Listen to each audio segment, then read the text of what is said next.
সন্ধ্যা হলেই আমার ছেলে আমাকে আম্মু বলে ডাক দেয়। ও যদি আম্মু বলে ডাক দেয় তাহলে আমার বুকের বাম পাশে ধপ করে ওঠে।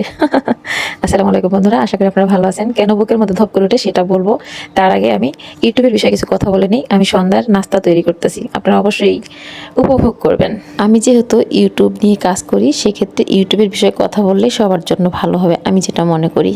আমি যখন নতুন আসছি, আমার ইউটিউব শুরু করেছি, তখন কিন্তু আমি জানতাম না অন্যের ভিডিও দেখতে হবে, কমেন্ট করতে হবে, সেখানে গিয়ে ভিডিও দেখতে হবে, এগুলো সম্বন্ধে আমার তেমন কিছু জানা ছিল না।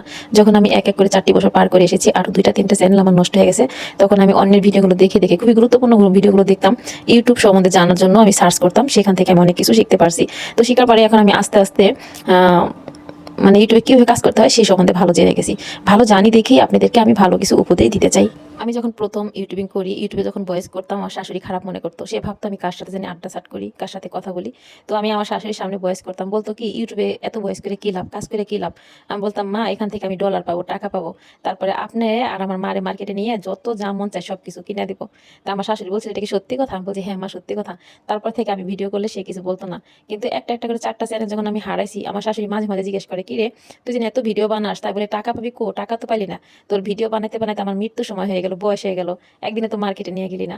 আমি বলছি মা, দোয়া করেন ইনশাল্লাহ হবে। তারপরে আমার এখন মানে একটাই চিন্তা ভাবনা যে আমার শাশুড়ির মৃত্যুর আগে আমি ইউটিউব থেকে টাকা ইনকাম করে সেই টাকাতে আমার শাশুড়িকে আর মাকে ভরপুর মার্কেট করে দেবো। টাকা তো আছে ঘরে, সংসারে কত রকম সেলাই করি, স্বামী হাত খরচ দেয়, মানে সব দিকে টাকা হইলে সেই টাকাতে আমি বাজার মার্কেট করে দিতে পারি আমার শাশুড়িকে। কিন্তু আমার একটা প্রতিজ্ঞা, আমার শাশুড়িকে আমি ইউটিউব থেকে টাকা দিয়ে তাকে আমি মন মতো মার্কেট করে দিব। জীবনে বলতে পারবো যে না, আমিও এইভাবে ইনকাম করতে পারছি ইউটিউব থেকে। তো এখন আমার মনিটাইজেশন যখন হয়ে গেছে, আমার ডলার জমা হইতেছে, তো ইনশাল্লাহ আপনারা বেশি দোয়া করবেন আমার ভিডিও যেন আরও ভাইরাল হয়, আমি যেন আমার শাশুড়ির মনে আশা পূরণ করতে পারি, আশা তার মিথ্যা ধারণা যেন আমি পাল্টে দিতে পারি।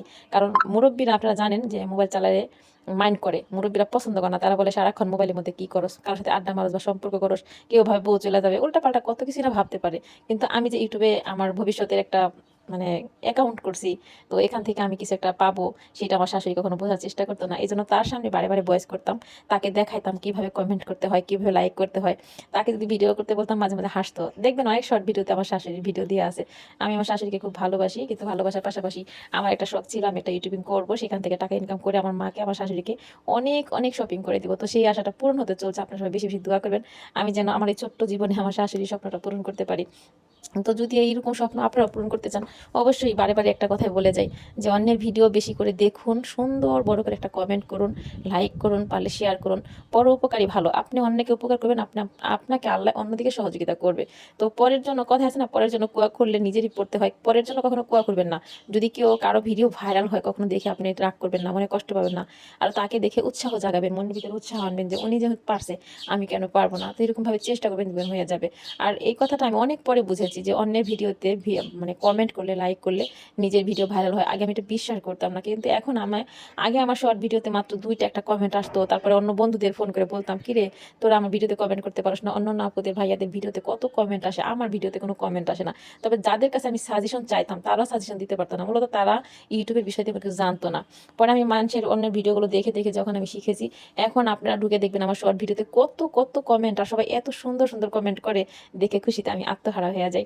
আর আমিও কিন্তু অনেক মানুষকে কমেন্ট করি, একটা ভিডিও ছাড়লে আমি 10টা কমেন্ট করে আসি অন্যকে, কি যে আমার ভিডিওতে যদি সবাই কমেন্ট করে, তা আমিও তো সবাইকে কমেন্ট করবো নাকি, এটাই স্বাভাবিক। আমার ভিডিওতে সাবস্ক্রাইবার ওখানে আমি ঢুকে দেখেছি, হাতে গুইনে 10 থেকে 15 জন মানুষ মানে নোটিফিকেশন ওপেন করছে, আর সবাই শুধু সাবস্ক্রাইবার করে গেছে। যদি নোটিফিকেশন ওপেন না করে তাহলে আমার ভিডিওটা ভাইরাল হবে কি করে? আপনারা যারাই নতুন আছেন, আমার চ্যানেলটা সাবস্ক্রাইব করবেন, অবশ্যই তারা আমার চ্যানেলটা সাবস্ক্রাইব করে নোটিফিকেশনটা অন করে যাবেন। সুন্দর করে একটা গঠনমূলক কমেন্ট করবেন, যাতে আমি আপনাদের ভিডিওতে গিয়ে আপনাদের ভিডিওতে সুন্দর করে একটা কমেন্ট করে আসতে পারি, পরিচিত হতে পারি।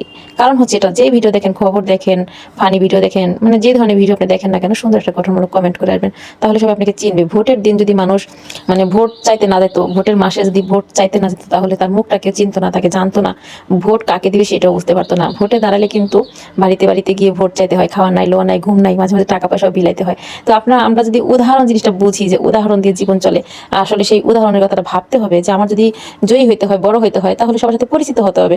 পরিচিত না হলে কিন্তু আপনি কখনোই জনগণের সম্মুখীন হইতে পারবেন না, জনগণের আপনজন হইতে হতে পারবে না, জনগণের সাথে পরিচিত হতে পারবেন না। ইউটিউবের সম্বন্ধে বারে বারে এক কথাগুলো বলাতে আপনারা কষ্ট পাবেন না, কারণ নতুন নতুন ফ্রেন্ডরা অ্যাড হয়, তাদের জানতে হবে যে কি করলে কিভাবে ভিডিও ভাইরাল হবে। আমি কিন্তু প্রতিদিন যেমন ভিডিও আপলোড করি তেমন কিন্তু নতুন নতুন প্রতিদিন বন্ধু হয়, তাদের কিন্তু জানতে হবে। তো এই যে এখনই বলে দিব, আমার ছেলে আমাকে আম্মু বলে ডাকলে বুকের মধ্যে ধপ করে ওঠে কেন? কারণ ও ভাজাপুরি অনেক পছন্দ করে, আর আমার পেটে একটু সমস্যা, ভাজাপুরি ডাক্তার আমাকে খেতে না করছে। আমি যদি বানাই তো আমার খেতে ইচ্ছা করে, কারণ ভাজাপুরি কারো পছন্দ না এরকম কোনো লোক নাই। এটা একটা ঘ্রাণ আছে এক্সট্রা, এই ঘ্রাণটাকে মুগ্ধ করে, মানুষের ভালো লাগে। দেখবেন যেখানে সিঙ্গারা পুরি বানায় ওখান দিয়ে হেঁটে গেলে খেতে ইচ্ছা করে। তো এটা কিন্তু স্বাস্থ্যের জন্য খুবই ক্ষতিকর। তো এই জন্য আমার ছেলেকে আমি রাগ করি, তুই আমাকে আম্মু বলে ডাক দিবি না, তুই আম্মু বলে ডাক দিলে বলবি আম্মু কিছু খাবো, তখনই পাকের ঘরে যেতে হবে, ভাজা পোড়া কিছু বানাইতে হবে, তখন আমার খেতে ইচ্ছা করবে, আমি আর অসুস্থ হয়ে পড়বো।